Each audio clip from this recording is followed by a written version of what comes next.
Hello mga idol, ayan, luto muna tayo ng ulam ngayon. Ito po yung ating ulam na lulutuin.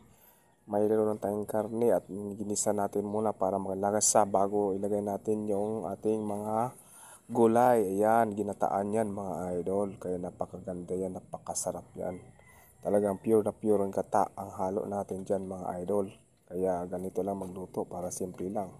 Okay, so yan na, luto na mga idol. Kain po tayo, okay? Ayan, kain. Yummy, yummy, yummy.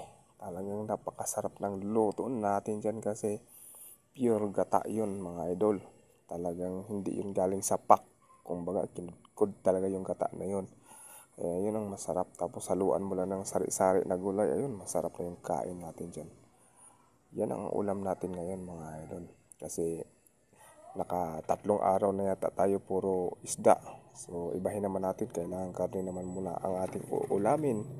Kasi yun lang muna ang nakakasawa pag puro isda. Kaya ito muna ang ating ulam ngayon mga idol. Alright, yun lang mga idol. Don't forget to like and share sa ating vlogs mga idol. Okay, bye-bye.